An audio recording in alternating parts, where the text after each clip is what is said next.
Subscribe Muhammad Amjad Nadwi, Indian Islamic scholar. أعوذ بالله من الشيطان الرجيم بسم الله الرحمن الرحيم وقال الذين كفروا للذين آمنوا لو كان خيرا ما سبقونا إليه وإذ لم يهتدوا به فسيقولون هذا إفك قديم ومن قبله كتاب موسى إماما ورحمة وهذا كتاب مصدق لسانا عربيا لينذر الذين ظلموا وبشرى للمحسنين إن الذين قالوا ربنا الله ثم استقاموا فلا خوف عليهم ولا هم يحزنون أولئك أصحاب الجنة خالدين فيها جزاء بما كانوا يعملون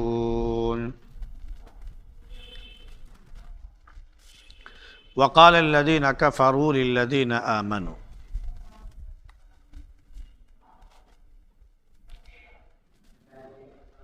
اور ان لوگوں نے کہا جو کافر ہیں ان سے جو مومن ہیں، اگر یہ کوئی بھلی بات ہوتی، یعنی اگر یہ قرآن کوئی اچھی چیز ہوتا تو وہ ہم سے اس میں سبقت نہیں کر سکتے تھے،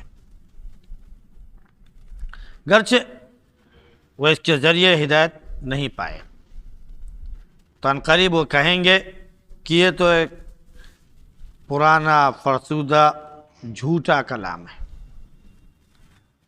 حالانکہ اس سے پہلے کہ موسیٰ علیہ السلام کی کتاب ایک رہنما اور سراپا رحمت تھی، اور یہ کتاب ہے جو ایک عربی زبان کی تصدیق کر رہی ہے تاکہ وہ ڈرائے ان لوگوں کو جنہوں نے ظلم کیا، اور خوشخبری ہے نیکوکاروں کے لیے۔ جن لوگوں نے کہا کہ ہمارا رب اللہ ہے، پھر اس پر وہ ثابت قدم رہے تو نہ ان پر کوئی خوف ہوگا نہ وہ غم زدہ ہوں گے، وہ جنتی ہیں، اس میں ہمیشہ وہ جنت میں رہیں گے۔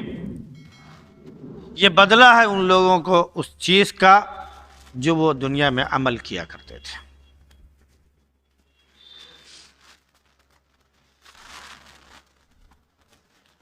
گزشتہ آیات میں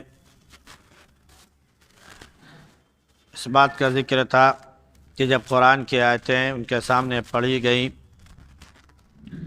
تو انہوں نے فوراً کہہ دیا کہ یہ کھلا ہوا جادو ہے۔ دوسرا الزام لگایا کہ نعوذ باللہ نبی کریم صلی اللہ علیہ وسلم نے اسے اپنی طرف سے گڑھ لیا ہے، تو اللہ نے کہا کہ کہہ دیجئے کہ اگر میں نے اسے اپنی طرف سے گڑھ لیا ہے تو اللہ بڑے قدرت والا، طاقت والا ہے، تو جب وہ مجھے سزا دے گا تو تم مجھے بچا نہیں پاؤ گے اللہ سے۔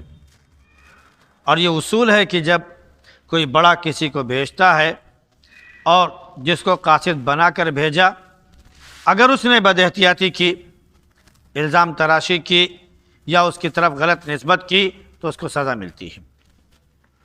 تو نبی بہت دیانتدار اللہ کے قاصد، اس کے پیغامبر ہیں، اللہ نے جیسے حکم دیا ویسے پہنچاتے ہیں، لہذا اللہ جانتا ہے جو لوگ یہ سرکشی کر رہے ہیں، سازشیں رچ رہے ہیں اور قرآن کے ساتھ کھلواڑ کر رہے ہیں۔ اللہ گواہ ہے نبی اور قوم کے درمیان، جو مانے گا اللہ مغفرت کرنے والا ہے، نہیں مانے گا اللہ سزا دینے والا ہے۔ اللہ کے نبی صلی اللہ علیہ وسلم نے کوئی ایسا نہیں کہ پہلی بار نبوت کا اعلان کیا، آپ سے پہلے کوئی نبی آیا ہی نہیں زندگی میں کبھی کسی زمانے میں، کہ آپ کو ایک انوکھا مانا جائے۔ تو اللہ نے فرمایا کہ کہہ دیجئے کہ ہم سے پہلے انبیاء علیہ السلام آئے، ان کو کتابیں بھی دی گئیں، اب میرے اور تمہارے ساتھ کیا معاملہ ہوگا اللہ بہتر جانتا ہے۔ بس میرا کام کیا ہے، جو اللہ نے پیغام بھیجا ہے اس پر عمل کرنا ہے اور کھلے طور پر ڈرانا ہے۔ لہذا اگر یہ اللہ کی طرف سے بات بالکل برحق ہے اور تم نے انکار کر دیا تو تمہیں سخت ترین سزا ملے گی۔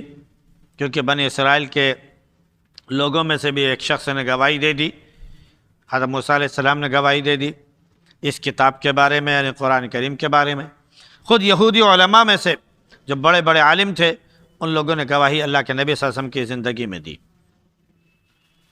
تو اس سے کے ذریعے اللہ کے نبی صلی اللہ علیہ وسلم کی نبوت کی تصدیق گزشتہ کتابوں کے ذریعے اور اس وقت موجود علماء کے ذریعے اللہ کے نبی صلی اللہ علیہ وسلم کی پوری تصدیق ہو گئی، تو جھٹلانے کا کوئی موقع نہیں ملا۔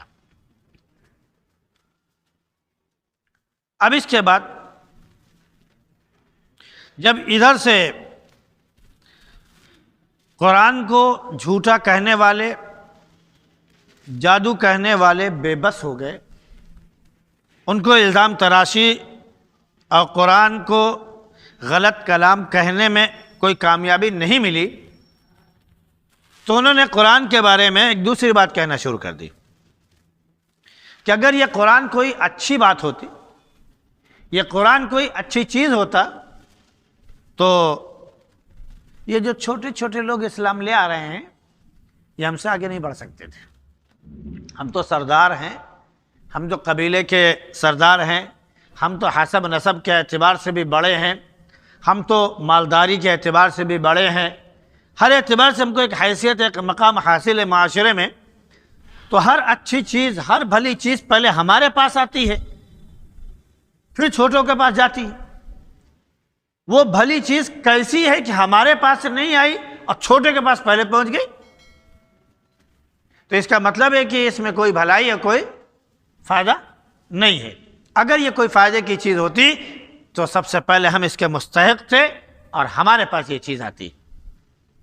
اگر یہ کلام بہت اچھی چیز ہے تو ایک یتیم کے اوپر کیسے نازل ہو گیا؟ ہم جیسے سرداروں کے اوپر نازل ہونا چاہیے تھا۔ اور پھر قبول کرنے والے کون؟ کوئی غلام ہے، کوئی غلام زادہ ہے، کوئی کنیز ہے، کوئی اتنا پسماندہ سماج میں ہے کہ کوئی اسے حیثیت نہیں دے رہا ہے، وہ لوگ اسلام قبول کر رہے ہیں۔ تو انہوں نے کہا کہ اس میں کوئی حیثیت، اس میں کوئی بھلائی نہیں۔ انہی میں سے ایک اسلام لانے سے پہلے حضرت عمر بن خطاب رضی اللہ عنہ بھی تھے۔ ان کے بارے میں آتا ہے کہ اسلام لانے سے پہلے تو یہ دشمن تھے اسلام کے، اللہ کے نبی صلی اللہ علیہ وسلم کو قتل کے در پر بھی ہو گئے تھے کہ نعوذ باللہ محمد کا سر قلم کر دیں گے، نہ رہے بانس نہ بجے بانسری، نہ محمد رہیں گے، نہ یہ دین جو نیا دین آ گیا ہے، نہ یہ چلے گا، نہ بڑھے گا، نہ آگے جائے گا، ہمارے آبا اجداد کا دین چل رہا ہے، چلتا رہے گا۔ اللہ کے نبی صلی اللہ علیہ وسلم کو قتل کرنے کے لیے تلوار لے کر نکل بھی پڑے۔ جو اتنا متشدد، اتنا سخت رہا ہو، آپ اندازہ کر سکتے ہیں کہ وہ اپنے ماتحتوں کو کیا سزا دیتا رہا ہوگا۔ بہن کو مارا، بہن بھائی کو مارا، ہے نا؟ اور جو کنیز تھی ان کی، اس کا نام زنین تھا، اس نے اسلام قبول کر لیا تو اسے بہت مارا، اور اتنا مارتے تھے کہ وہ بے ہوش ہو کے گر جاتی تھی، غش کھا کے گر جایا کرتی تھی۔ تو اس پر یہ کفار قریش کہا کرتے تھے کہ اگر یہ کوئی اچھی چیز ہوتا قرآن، تو یہ زنین جیسی کنیز لڑکی اسلام نہ قبول کرتی، عمر جیسے لوگ پہلے اسلام قبول کرتے۔ اس کے اندر کوئی بھلائی نہیں ہے۔ دیکھو کتنی کمزور ہے، اسے ماری جاتی ہے کہ روزانہ گر گر پڑتی ہے، خاک لوٹ رہی ہوتی، خاک میں لوٹ رہی ہوتی ہے، خاک چاٹ رہی ہوتی ہے، وغیرہ وغیرہ۔ اس میں کوئی بھلائی نہیں ہے۔ عمار ایمان لے آ رہے ہیں، یاسر ایمان لے آ رہے ہیں، اور سمیہ ایمان لے آ رہی ہیں، وغیرہ وغیرہ، بہت سے صحابی اور صحابیات رضی اللہ عنہم، حضرت بلال ایمان لے آ رہے ہیں رضی اللہ عنہم اجمعین۔ یہ سب چھوٹے لوگ تھے، سماج میں ان کی کوئی حیثیت نہیں تھی، تو کہا یہ لوگ ایمان لے آ رہے ہیں، اس کا مطلب اس میں کوئی بھلائی نہیں ہے۔ یہ حضرت نوح علیہ السلام کے زمانے میں بھی ہوا کہ سرداروں نے کہا کہ ایسا ہے کہ ہم آپ کی بات تو مان لیں گے، لیکن شرط یہ ہے کہ ان جو چھوٹے چھوٹے قبیلے کے لوگ، نیچی ذات کے لوگ آپ کے ساتھ بیٹھے ہوئے ہیں، آپ ان کو پہلے یہاں سے ہٹا دیجئے، تب ہم لوگ ایمان لے آئیں گے۔ انہوں نے کہا کہ اللہ نے ہمیں اس کا حکم نہیں دیا ہے۔ پھر دوسری ہے کہ مَن يَعْصِمُنِي مِنَ اللَّهِ إِن تَرَكْتُهُمْ، قرآن کی آیت ہے کہ اگر میں ان چھوٹے لوگوں کو، کوئی ان میں سے دھوبی ہے، کوئی ان میں سے نائی ہے، کوئی ان میں سے فلاں ہے، کوئی فلاں ہے وغیرہ وغیرہ، تو یہ جو چھوٹے چھوٹے لوگ ہیں جو اللہ پر ایمان لے آئے، اللہ کے نبی کی انہوں نے بات مان لی، اگر ہم نے ان کو بھگا دیا تو اللہ اگر مجھے سزا دینا چاہے تو تم میں سے کون ہے جو مجھے بچا لے گا؟ مجھے اللہ کی طرف سے حق میں نہیں ہے۔ انہوں نے ایمان قبول کیا، اللہ کی بات مانی، تم بھی اللہ کی بات مان لو، تم بھی کامیاب ہو جاؤ گے۔ ایمان قبول کرنے میں، اسلام لانے میں اونچ نیچ کا کوئی فرق نہیں ہے۔ تو نبی نے بھی جب شروع میں چھوٹے لوگوں نے اسلام قبول کیا تو ان لوگوں نے اعتراض کیا۔ حالانکہ ایک حبشہ کا واقعہ ہے کہ حبشہ کا جو بادشاہ تھا نجاشی، جب اس کے پاس یہ بات پہنچی کہ کوئی محمد نامی نبی پیدا ہوا ہے، اس نے نبوت کا اعلان کیا ہے اور اس کے آدمی یہاں پر آئے، ہمارے یہاں انہوں نے پناہ لی ہے، وہاں کے لوگوں نے آ کے یہ کہا ہے کہ ان کو ہمارے یہاں واپس کر دیا جائے، یہ سرفرے لوگ ہیں وغیرہ وغیرہ، تو اس نے کہا ہم ایسے تو نہیں کریں گے، ہم دونوں کی بات سنیں گے۔ حضرت جعفر طیار رضی اللہ عنہ نے ترجمانی کی، دونوں کی بات سنی انہوں نے، اور اس کے بعد جو لوگ آئے تو ان کو بھگا دیا، کہا تم لوگ جو ہے سچے ہو اور اسی پر قائم رہو۔ تو اس نے وہاں سے تصدیق کی۔ اس سے پہلے اللہ کے نبی صلی اللہ علیہ وسلم کے جو چچا وغیرہ تھے یا چچیرے بھائی وغیرہ جو تھے، یہ سفیان وغیرہ، ابو سفیان وغیرہ جو تھے، یہ چچیرے بھائی وغیرہ لگتے تھے، یہ قوم کے سردار تھے، یہ لوگ وہاں پر پہنچے ہوئے تھے۔ تو اس نے کہا کہ سرداروں کو بلاؤ پہلے، جو لوگ آئے وہاں سے۔ تو اس نے کہا کہ اچھا یہ بتاؤ، محمد جس نے نبی کا ہونے کا اعلان کیا وہ تم میں چھوٹی ذات کا ہے یا اعلیٰ حسب نسب کا؟ انہوں نے کہا نہیں، ہم قریش ہیں، ہماری ہی خاندان کا ہے، ایک فرد ہے، اعلیٰ نسب کا ہے۔ تو نے کہا کہ اللہ رب العزت نبیوں کو ہمیشہ اعلیٰ نسب ہی رکھتا ہے۔ ایک بات کی تصدیق۔ دوسرے یہ بتاؤ محمد کے ماننے والے کون لوگ ہیں؟ تو نے کہا محمد کے ماننے والے بس وہی چھوٹے چھوٹے لوگ، غلام، کنیز، باندی، فلانا، دھماکہ، یہ سب جو ہیں، بس یہ جن کی معاشرے میں کوئی حیثیت نہیں ہے وہ لوگ ماننا ہے، اچھے لوگوں نے تو ان کو تسلیم ہی نہیں کیا ہے۔ تو بادشاہ نے کہا کہ جب نبوت کا اعلان کوئی کرتا ہے اور دین لے کر آتا ہے تو سب سے پہلے چھوٹے لوگ ہی اسلام قبول کرتے ہیں، بڑے لوگ تو دور بھاگتے ہیں۔ اس کا مطلب ہے کہ بات صحیح ہے کتاب کی روشنی میں۔ تیسری بات یہ بتاؤ کہ محمد نے جو اعلان کیا ہے وہ بادشاہ چاہتے ہیں، وہ آپ سے جنگ ہوتی ہے، وہ بادشاہ چاہتے ہیں یا نہیں؟ کہنے انہوں نے تو بادشاہت کے لیے کبھی اعلان نہیں کیا کہ میں بادشاہ بننا چاہتا ہوں، البتہ ہمارے ان کے درمیان جنگ ہوتی رہتی ہے۔ کہا جنگ میں کیا ہوتا ہے؟ کہا کبھی وہ جیتتے ہیں، کبھی ہم جیتتے ہیں، کبھی ان کا پلڑا بھاری ہوتا ہے، کبھی میرا پلڑا بھاری ہوتا ہے۔ تو نے کہا کہ الحرب سید الحرب، نبی کے ساتھ جو جنگیں ہوا کرتی ہیں یہی معاملہ رہا ہے، کبھی نبی کو اللہ غالب کرتا ہے، کبھی نبی کو اللہ رب العزت وہاں پر لوگوں میں تھوڑا سا جھکا دیتا ہے تاکہ لوگوں کی عقل بھی دیکھ لے، اور پھر جب زیادہ عقل آ جائے تو اللہ سزا دے دے۔ اس کا مطلب ہے کہ وہ نبی بالکل صحیح ہے۔ ابو سفیان ثوری جیسے لوگ صحابی بعد میں صحابی ہوئے، لیکن اس وقت جو ہے کیا ہوا کہ سخت وہ کیا، تو انہوں نے کہا کہ تم لوگ جاؤ، تم لوگ غلط ہو، جس نے اعلان کیا نبوت کا بالکل صحیح ہے۔ تو یہ جو لوگ کہہ رہے ہیں کہ لو کان خیرا ما سبقونا الیہ، اس قرآن میں اگر کوئی بہتری اور بھلائی ہوتی تو سب سے پہلے ہم لوگ لاتے ایمان، ہم لوگ ہدایت پر آتے، اس میں کوئی بھلائی نہیں ہے۔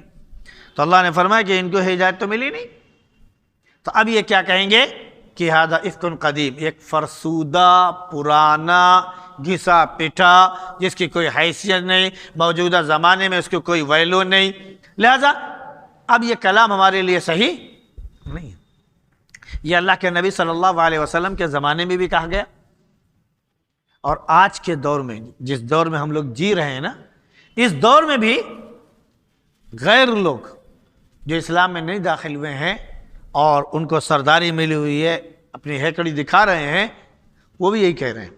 ارے جی اگر یہ اسلام تھا بہت اچھا تھا تو چلو ایک اپنے زمانے میں اچھا رہا ہوگا، زمانے کے لحاظ سے چیزیں بدلتی ہیں، اصول ضابطے بدلتے ہیں۔ یہ 1400 سال پرانا فرسودہ نظام آج کے اس 21ویں صدی میں کیسے ہو سکتا ہے؟ یہ ہو ہی نہیں سکتا، لہذا وہ ماننے سے انکار کر دیتے ہیں۔ لیکن اللہ رب العزت جن کے دلوں میں بات ڈالتا ہے ان کو کہیں نہ کہیں سے یہ راستہ دکھاتا ہے کہ دیکھو یہ قرآن کتنا سچا، کتنا پیارا ہے۔ جیسے مثال کے طور پر فرعون کو مرے ہوئے 3500 سال ہو گئے، میرے نہیں یعنی 3500 سال کم از کم اس کے مرے ہوئے ہو چکے ہیں، جو پانی میں ڈوب کر مرا تھا۔ آج اس 21ویں صدی کے ایک بڑے ماہر فرانس کے ڈاکٹر نے تسلیم کیا۔ پہلے تو اس کو یقین نہیں آیا، جب اس کو ایک مسلم ڈاکٹر نے بتایا کہ یہ پانی میں ڈوب کر مرا، کہا یہ ہو ہی نہیں سکتا کہ پانی میں کوئی ڈوب کر مرا ہو۔ ہماری سائنس یہ بتاتی ہے کہ جو شخص پانی میں ڈوب کر مرا ہو اتنے دن تک اس کی باڈی صحیح رہ ہی نہیں سکتی ہے، رہ ہی نہیں سکتی ہے۔ تم بتا رہے ہو تو اب ہم اس کے بارے میں کریں گے۔ اس کے پاس ریسرچ کے لیے فرعون کی لاش پہنچی۔ فرعون کی لاش کو اس نے دیکھا تو پہلے تو اس نے کہا کہ نہیں، جھوٹ ہے۔ پھر جب قرآن کی آیتیں اس نے پڑھی اور قرآن کی آیتیں نے کھول کھول کے بیان کیا، اغرقنا فرعون اغرقنا آل فرعون، ہم نے فرعون کو ڈبو دیا، ہم نے فرعون کے ماننے والوں کو ڈبو دیا۔ تو اس نے کہا اس پر پھر سے ریسرچ ہونی چاہیے۔ اس پر ریسرچ ہوئی تو اس کو ایسے اسپیم ملے، ایسے بیکٹیریاز ملے جو پانی میں موجود ہوتے ہیں، اور پانی میں مرنے والے کے اندر وہ چیز پائی جاتی ہے۔ تو اس نے وہ بیکٹیریاز پائے، تو اس نے کہا کہ قرآن 1400 سال پہلے نازل ہوا جب کوئی سائنس نہیں تھی، کوئی بات نہیں تھی، اس وقت قرآن نے کہا کہ فرعون جو ہے اس کو ڈبو کر مارا گیا۔ آج ہمارے پاس سائنس تھی، ہمارے پاس سب کچھ سارا علم ہے، ساری ٹیکنالوجی ہے، ہم نے اسے جھٹلایا تھا لیکن قرآن نے اس کی تصدیق کر دی، آخر کار ہماری سائنس نے بھی اس کی تصدیق کر دی، ایمان لے آیا۔ تو اللہ جس کو ایمان کی ہدایت دیتا ہے نا، وہ قرآن کی آیت ایسی اس کے اوپر سٹیک فٹ ہوتی ہے، سمجھ بھی نہیں سکتا۔ ایک اپنے برادران وطن میں سے ایک بھائی سے ہماری بات چیت ایسی چل رہی ہے، اس نے ہم کو یہ بتایا کہ ہم تو فلاں اس سے تعلق رکھتے ہیں، لیکن آپ کو میں سچ سچ بتا رہا ہوں کہ میرے پتا جی کہتے ہیں کہ بیٹا نہ رام دیوتا ہے، نہ لکشمن دیوتا ہے، نہ فلاں دیوتا ہے، نہ کیا بولتے ہیں کہ وہ دیوی ہے، نہ وہ فلاں دیوی ہے، یہ کوئی کچھ نہیں ہے، یہ سب ہمارے جیسے ایک مانو، ایک انسان تھے، کوئی نہیں ہے، ایک ہے صرف ایشور بس۔ اس لیے ہم اس ان کے میں سے کسی کی پوجا نہیں کرتے، ہم ہیں انہی میں سے ہیں، ہم ہندو ہیں، ہم ان میں سے کسی کی پوجا نہیں کرتے ہیں۔ بیٹا تم بھی ان میں سے کسی کی پوجا مت کرنا۔ بیٹے نے بتایا کہ ہم بھی نہیں پوجا کرتے، ہم سچائی جاننا چاہتے کہ ایشور کون ہے۔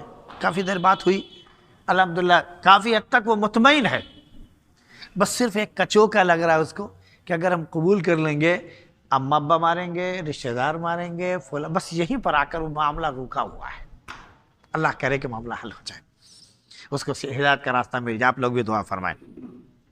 تو یہ لوگ کہتے ہیں کہ جھوٹا کلام ہے، حالانکہ قرآن سے پہلے جو کتاب تورات، انجیل، یہ جو کتابیں ہیں موسیٰ علیہ السلام پر جو نازل ہوئی تورات اور عیسیٰ علیہ السلام پر جو نازل ہوئی انجیل، یہ کیا بولتے ہیں رہنما تھی، یہ رحمت تھی، اور یہ کتابیں خود تصدیق کر رہی تھی ایک عربی زبان کی، حالانکہ وہ عربی زبان میں کتابیں نہیں تھی، وہ عبرانی زبان میں تھی، وہ ان کی اپنی زبانوں میں تھی، جو اس وقت زبان رائج تھی اس وقت کی زبان میں تھی، اور تصدیق کس کی کر رہی ہے؟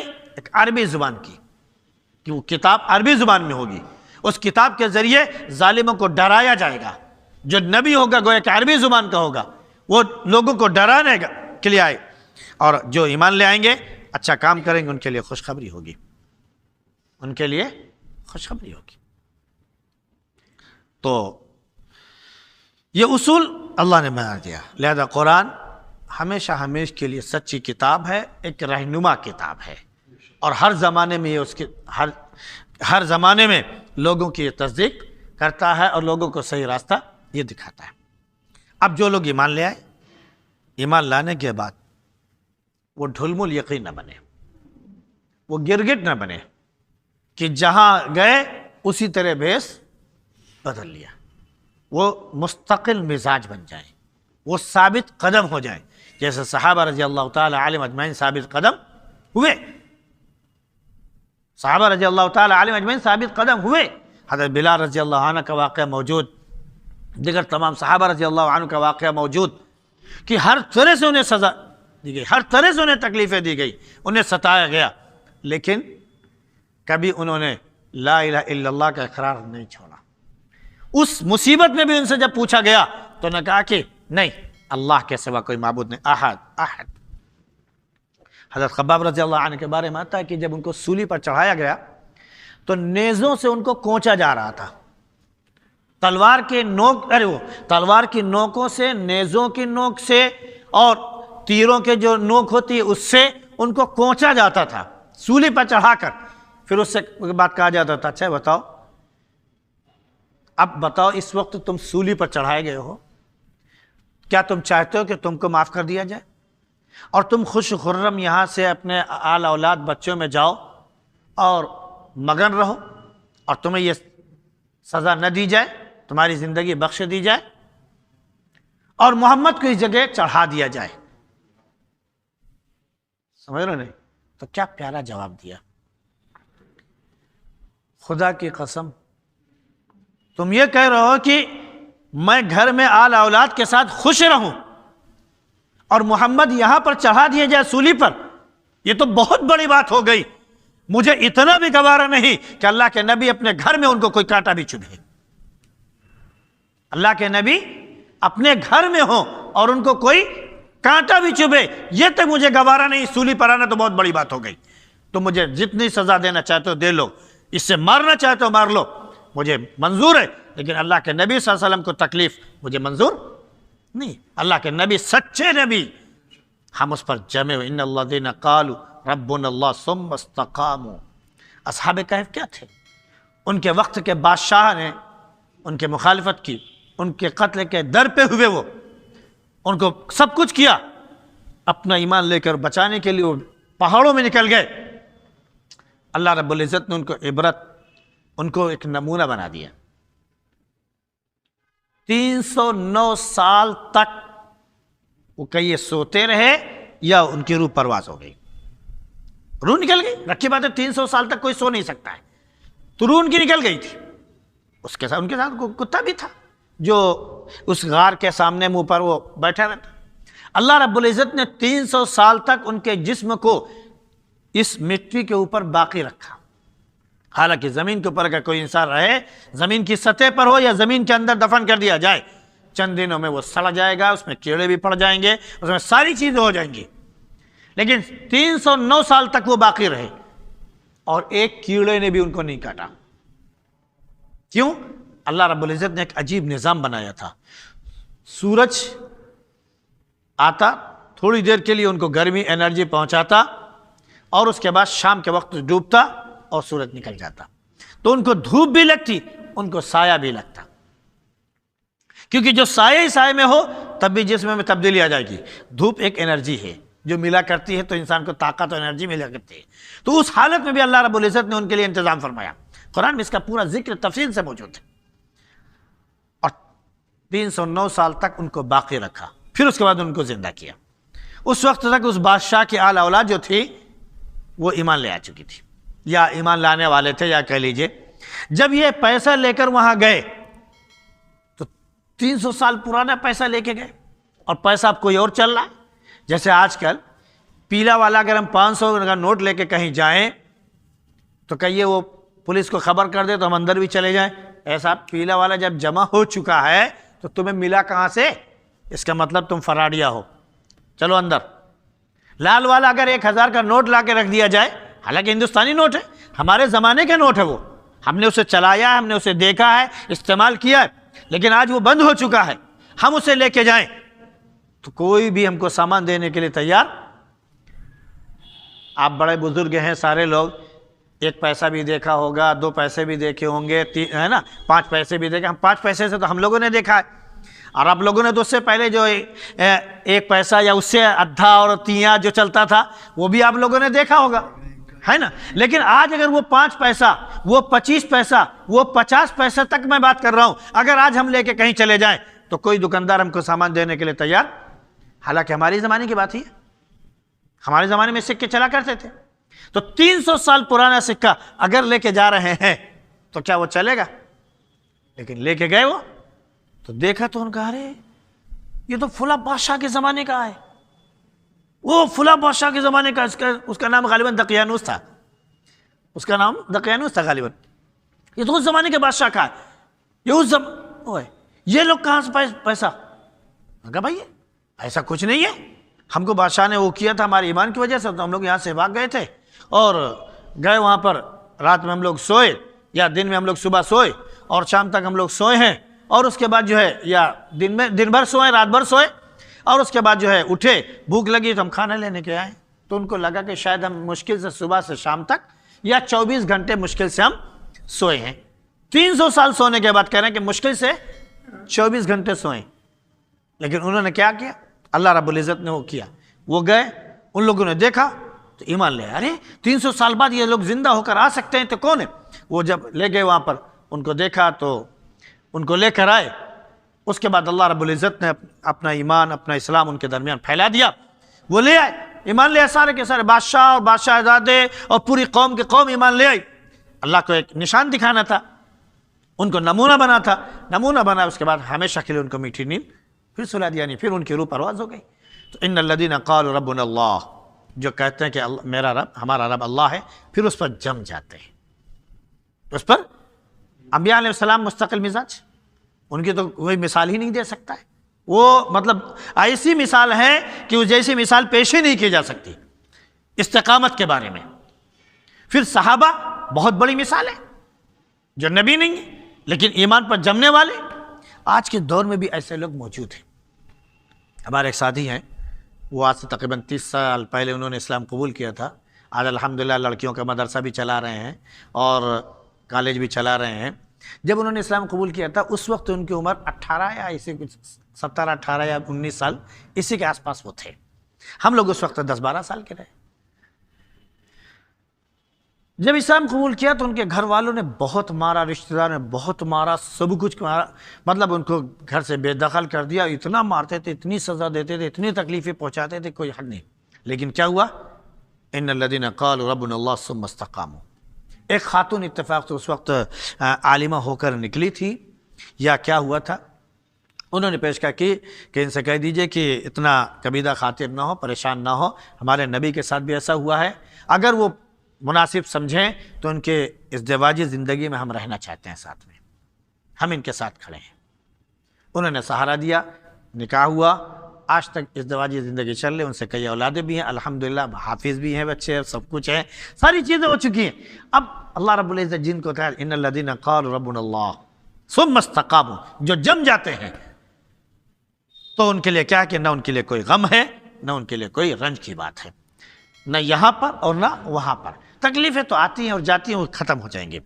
یہ جنت والے لوگ ہیں، ہمیشہ ہمیشہ اس میں رہیں گے. یہ بدلہ ہے ان کے اعمال کا.